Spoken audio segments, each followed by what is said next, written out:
Баршаңызға сәлем, сіздермен бірге Тәлім Про. Біздің кезекті пайдалы әрі қызықты подкастымызға қош келдіңіздер.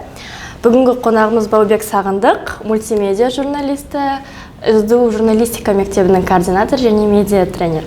Бүгін қонағымыздың кәсіби жолын, осы жолға қалай келді, қалай таңдады, соның бәрін бірге тамашалайтын боламыз. Баубек мырза, студиямызға қош келдіңіз. Қош көрдік, рахмет. Журналистикаға қалай келдіңіз? Және бұл мамандықты саналы түрде өзіңіз қалап таңдадыңыз ба? Рахмет сұрағыңызға. Бұл сұрақты негізі журналистикада оқитын студенттердің бәрі жек көреді деп ойлаймын. Журналистикаға неге келдіңіз деген. Қарапайым мектепте сол әдебиет сабағын жақсы оқыдық, қазақ тілі сабағын жақсы оқыдық, эссе жақсы, шығарма жақсы жаздық, жүргізуші болдым концерттерде, мәнерлеп өлең оқыдым.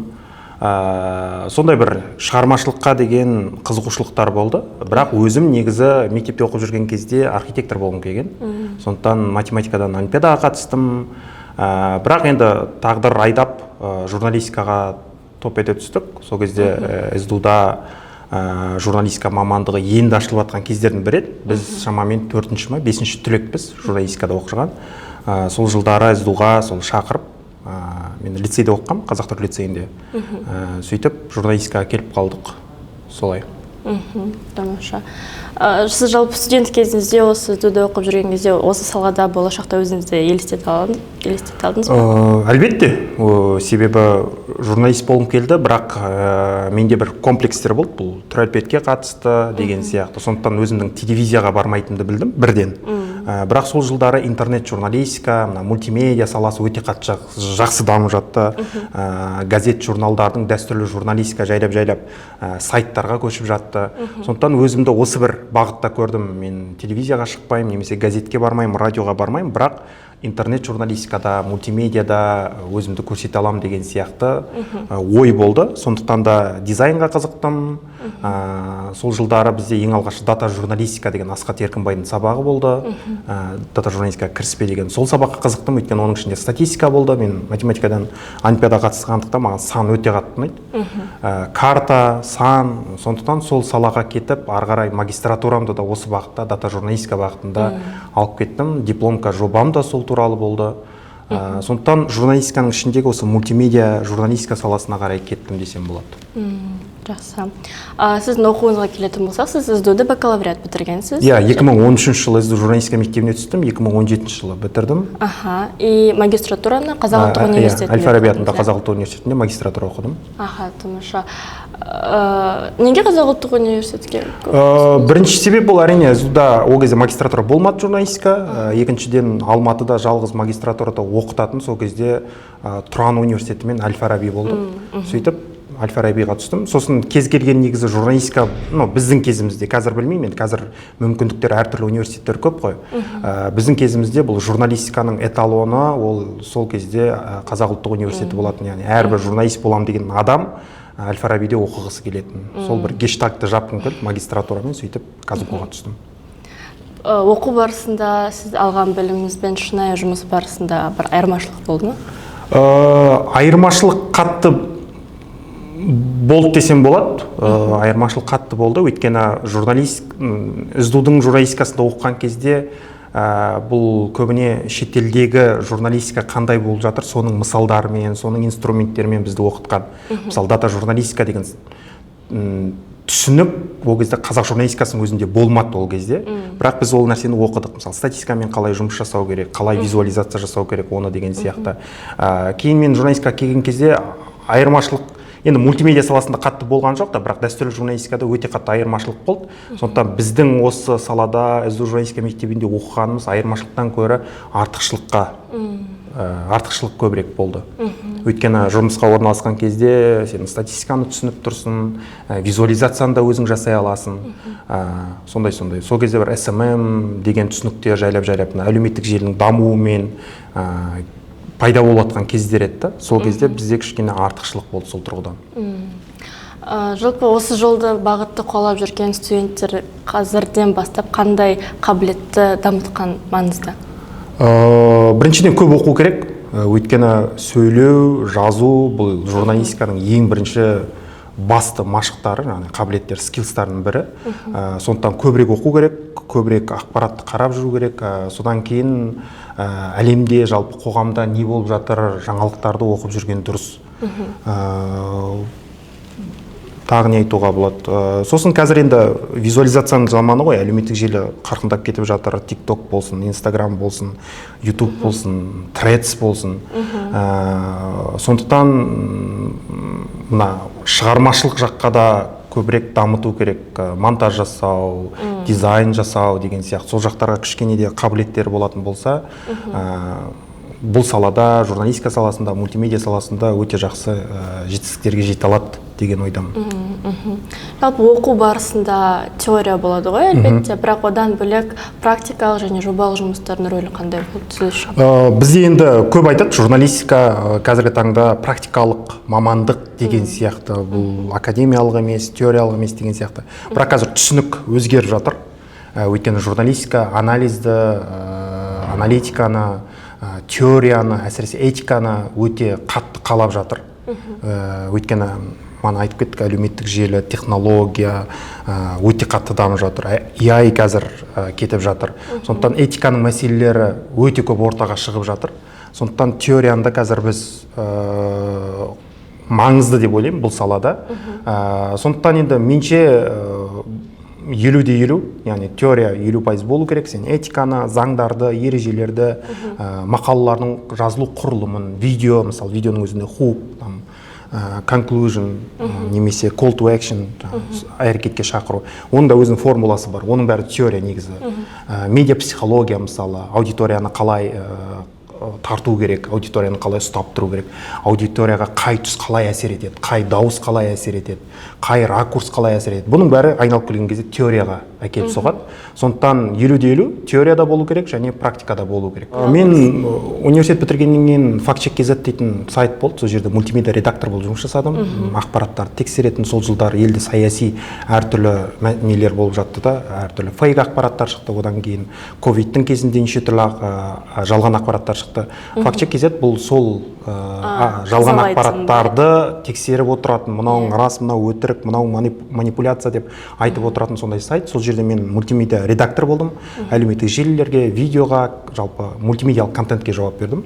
Одан кейін Интерньюз Қазақстан дейтін ұйым бар, халықаралық ұйым. Сол жерде қазақша жобалар бойынша координатор болдым. Әсіресе ковидтің кезінде көп медиаларда жарнама бойынша проблема болды. Сол кезде біз грант беріп, көп медиалардың былайша айтқанда нарықта қалуына, осы өндірісте қалуына солай бір көмектестік.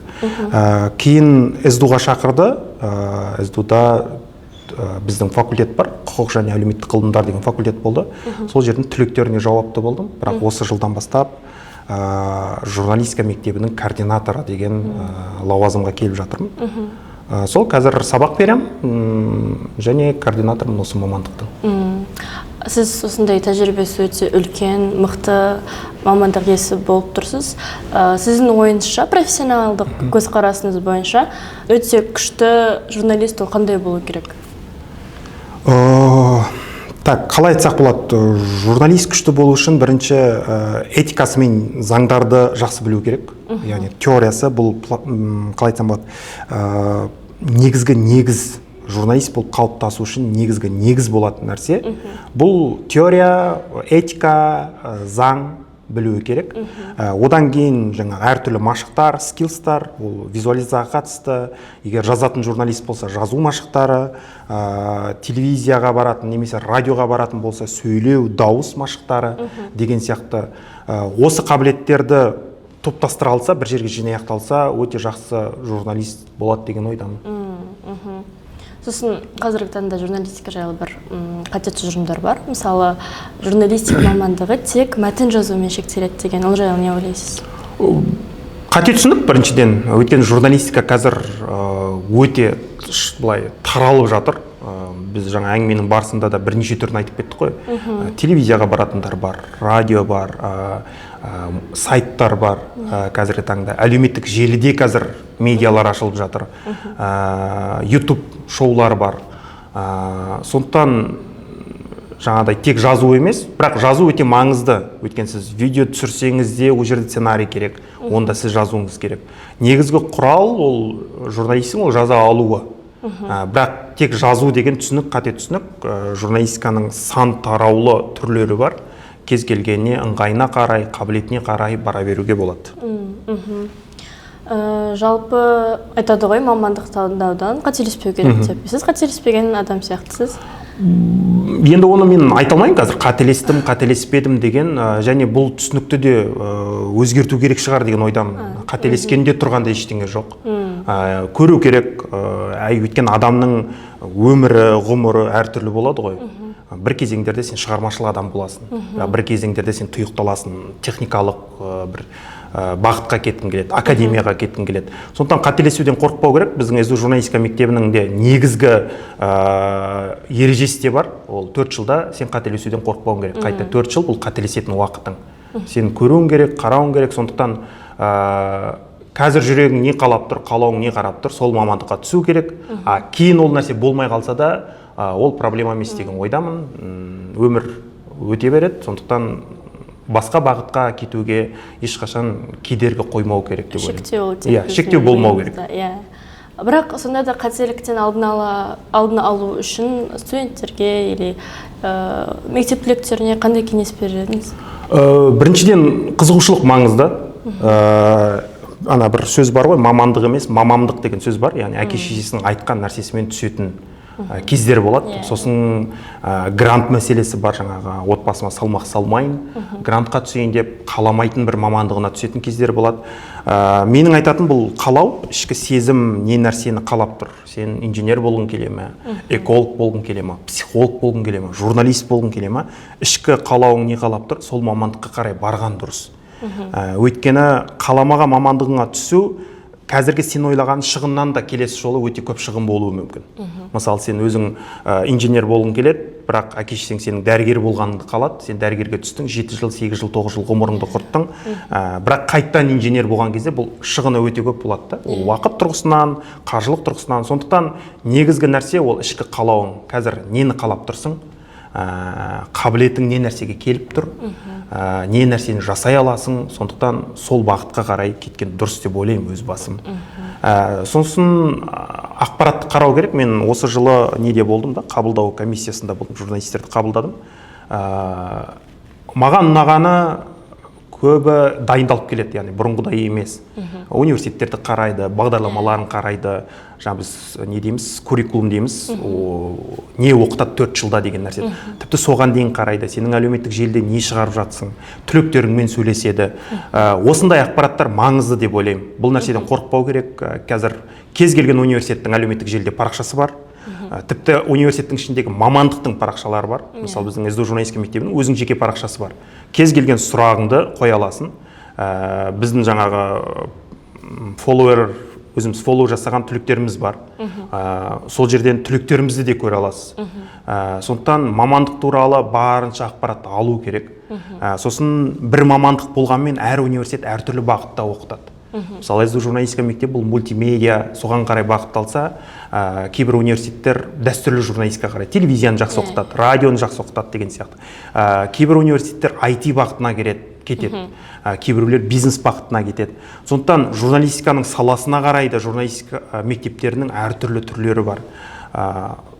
Бұл тек журналистикаға емес, басқа мамандықтарға да қатысты сондай нелері бар. Сосын орта маңызды, қай университетке жаңағы жоғары балл алған балалар көбірек түседі. Бұл нәрсеге де қарау керек деп ойлаймын. Өйткені сенің ортаң жақсы болса, білімге ұмтылып тұрса, шығармашыл балалар түсетін болса, саған да ол ыңғайлы болады оқығанға. Балада қызығушылық әр салаға болуы мүмкін. Сіздің мамандығыңызға қабілеттілікті қалай тексеруге болады?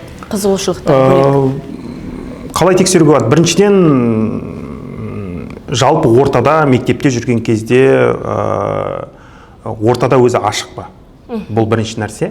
Екінші, жазу қабілеті бар ма? Мысалы, шығарманы жақсы жазады, эссені жақсы жазады деген сияқты сондай қабілеттері көбірек болатын болса. Сосын кітап оқыған жақсы көреді, әртүрлі теорияларды, статистиканы жақсы көрсе, мен журналистикаға түссін деп айтар едім.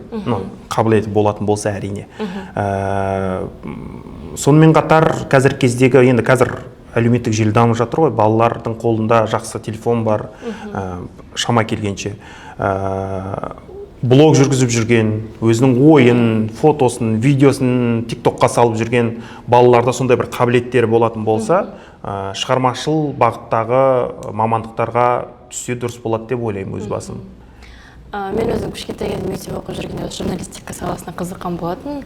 И сол кезде маған өте жиі кездесетін журналистика мамандығында ақша жоқ деп айтады. Бұл жайлы не айтасыз? Ақша жоқ дегенмен жартылай келсем, жартылай келіспеймін. Бірінші келіспейтін тұсым журналистикада оқып ақша табатын жаққа қарай кетуге болады. Мысалы, маркетинг саласына, SMM саласына. Өйткені журналистиканың базасын сол жерлерден, SMM-нің сол маркетингтің базасын сол журналистика саласынан алуға болады. Жазу қабілеті, сөйлеу қабілеті деген сияқты, визуализация жасау қабілеті деген сияқты. Бұл нарықта қазір ақша өте көп. Жарнамада ақша көп, пиарда ақша көп деген сияқты. Ал таза журналистикамен айналысатын адам болса, ақша аздау. Өйткені себебі не? Бұл әлеуметтік ғылым болып саналады. Яғни қоғамдық бір сала. Мен өзім негізі бұны мұғалімдермен, дәрігерлермен салыстырам. Өйткені бұл дәрігер бір адамның ауруын анықтайтын болса, дабыл қақтыратын болса, симптомдарын анықтап беретін болса, журналистика саласы бұл қоғамның әлеуметтік проблемаларын көрсететін мамандық. Әлеуметтік мамандықта үнемі ол ақша көп болмайды. Бірақ бұнымен де ақша табуға болады, әртүрлі зерттеулер жасауға болады, жаңағыдай пиар саласына қарай, маркетинг саласына қарай кетіп, бизнеске айналдырып деген сияқты жақсы дүниелер жасауға болады. Бәрібір енді қоғамды қазір қарайтын болсаңыз да, ақшаның бәрі бұл әлеуметтік желіде, медиада айналып жатыр ғой, жарнамада. Сондықтан көзін тапса, негізі бұл саланы оқып, кейін жақсы ақша табуға болады. Бірақ енді таза журналистикамен айналсам десеңіз, өкінішке қарай таза махаббатпен жүру керек болады бұл жерде. Тек хобби ретінде. Хобби емес, хобби деген бұл жаңағы бірде бар, бірде жоқ, ұнатсаң істейсің, ұнаматсаң істемейсің дүние ғой. Бұл жерде таза махаббат керек. Сен бұл нәрсемен өмір сүруің керек. Мен жаңағы шындықты айтам, әділдікті айтам, үнемі ақ пен қараны ажыратып берем адамдарға деген сияқты бір ақпаратты үнемі проблеманы көрсетіп отырам деген сияқты үнемі жанкештілік, махаббатпен сондай жүру керек болады. Сіз мұғалім болып жұмыс істейсіз ғой? Көп жұмыс істегенсіз, көп талапкерлерді көргенсіз өміріңізде. Талапкерлер мамандық таңдауда сіздің тәжірибеңіз бойынша жиі қандай қателіктер жасайды? Бірінші таңдағанда ма, мамандық таңдағанда? Мамандық таңдағанда ең көп жиі қателік бұл әрине ол ақпараттың аздығы. Өзі түскісі келетін, барғысы келетін мамандықты көп қарамайды. Мана басында да айтып кеттік қой, қарау керек, кез келген мамандықтың әлеуметтік желіде парақшасы бар, ақпарат көп, университеттер әртүрлі ақпарат беріп жатыр деген сияқты. Ең бір қателік бұл ақпараттың аздығы. Екінші, ұбт тапсыратын кезде бір мамандықты ғана миында ұстайды. Бірақ өзің тапсыратын несінде, саласында, немесе пәнінде бірнеше мамандық болуы мүмкін. Оларды да қарау, ұқсас мамандықтар деген бар. Мысалы, тек журналистика емес, актерлікке бара аласың, шығармашылықпен деген сияқты. Инженер саласында да дәл сондай. IT-дің өзі бірнешеге бөлінеді мысалы. Сол ақпараттың аз болуы. Екінші, ерте бастан дайындалу деп ойлаймын. Көбі 11 классқа келгенде ғана барып, бір нені ойлайды да, түсу керек екен ғой, қайда барам деген сияқты. Жылдың соңына дейін ұбт тапсырып қояды, бірақ қайда баратын білмейтін балалар болады. Мысалы, бізге осы жыл көп келді. Негізгі таңдау пәндері журналистика емес, басқа пәндерді таңдап қойған. Бірақ ішінде бір нәрсе бар, қызығушылық бар, кішкентай кезде, мана сіз сияқты кішкентай кезіңізде журналистика болғысы келген деген сияқты. Бірақ кейін ол нәрсені түсінеді. Сен айтқан кезде, сен ақпарат берген кезде, осылай ма деген сияқты. Сондықтан негізгі нәрсе бұл әрине ақпараттың аздығы ғой. Сондықтан жан-жақты қарау керек, ертерек дайындалу керек. Сосын менің ұсынатым бұл кәсіби мамандармен, осы салада жүрген адамдармен ұялмай сөйлесу деп айтар едім. Мысалы, ойыңда бірнеше мамандық тұр, сол саланың мамандармен сөйлес. Шынымен осындай ма, кейін жұмыс қалай болады, деген сияқты. Бұл өте маңызды деп ойлаймын. Коммуникация. Иә. Сосын кейін ата-ананың жаңа қолдауы көбі енді журналистикаға да шығар деп ойлаймын бұл мәселе. Өйткені ата-аналар қарсы болады, бірақ бала өзі қалап тұрады. Осы жерде кішкене бір нелер болады да, конфликтілер болады. 17-18 жасар кішкентай өзіңізге қандай кеңес берер едіңіз? Қазір менің айтқан нәрсем қызық болуы мүмкін, журналистика барма деп айтар едім.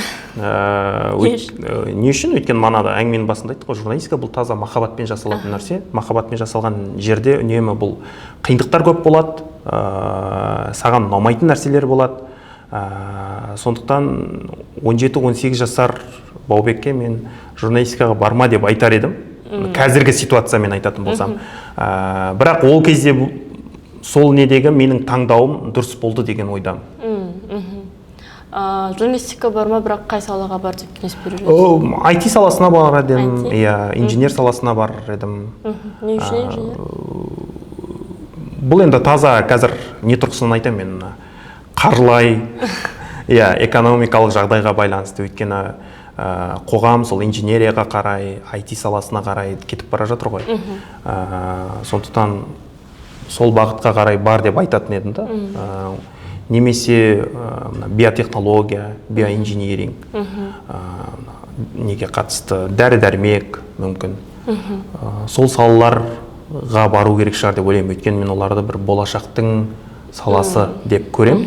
Бірақ қоғаммен байланыс, әлеуметтік ғылымдар, бұлар адамзат жойылғанша тұратын мамандықтар деп ойлаймын. Психология, социология, антропология, журналистика. Өйткені адам бар жерде, әлеумет бар жерде, әлеуметтік ғылым ешқашан өлмейді. Сондықтан қазір жасанды интеллект заманы ғой негізі. Сіздің мамандығыңызды жасанды интеллект басып тастай алмайды деп ойлайсыз? Толықтай баса алмайды. Құрал тұрғысынан әрине. Мысалы, әлеуметтік желі шыққан басынан бастайықшы, веб бір дейді ғой. Мысалы, басында не болды? Басында газет журналдар болды. Кейін радио шықты. Радио шыққанда ойбай бәрі қорықты. Бірақ газет журнал онымен өлген жоқ. Кейін телевизия шықты, радио қорықты. Бірақ онымен де тоқтаған жоқ. Кейін интернет сайтқа көшті бәрі. Бірақ бәрібір бұл не тоқтаған жоқ. Одан кейін әлеуметтік желілер пайда болды, өте қарқынды дамыды. Бәрібір журналистика саласы қалды, адамдар қалды, журналистер қалды. AI-ды да мен дәл солай ойлаймын. Бұл құрал, бірақ біз бұны өзімізге бағындыруымыз керек, құрал ретінде пайдалануымыз керек. Бұл нәрседен журналистика өлмейді, журналистерге қатты бір не жоқ, қиындық жоқ. Әрине кейбір шығармашыл, мысалы дизайнерлер, видеографтар, мүмкін соларға бір не болуы мүмкін, бірақ креатив керек жерде, шығармашылық керек жерде, идея керек жерде бұл нәрселер бізді баса алмайды деген ойдамын. Сондықтан қатты бір не жоқ. Мысалы біздің қазіргі бағдарламамыз осы жыл бірінші жылы өзгертіп жатырмыз. Бұрын біздікі ТВ және мультимедиа болатын, журналистика болатын, ТВ және мультимедиа деп. Қазір біз осы жылдан бастап мультимедиа және AI журналистика деп өзгертіп жатырмыз. Өйткені одан біз қашып құтыла алмаймыз AI-дан. Бұл біздің өмірімізге енеді, жұмысымызға енеді. Сондықтан оны біздің мамандықта дұрыс қолдануды үйретеміз. Яғни журналистика саласында AI-ды қалай қолдану керек? Видео жасаған кезде, фото жасаған кезде, сценарий жазған кезде, мәтін жазған кезде, мәтінді тексерген кезде бұл AI құралын қалай қолдану керек деген бағытта осылай біз қазір мамандықты ашып жатырмыз. Қазір бірінші курстарымыз оқып жатыр осы мамандықта. Құрметті тыңдармандар, егер сіздер мамандық таңдау алдында тұрсаны және қателіктерге қарсы тұрғыңыз келсе, бізбен бірге болыңыз. Ең бастысы өзіңізге уақыт арнауды ұмытпаңыз. Сіздермен бірге болған Тәлім Про келесі шығарылымдарда кездескенше.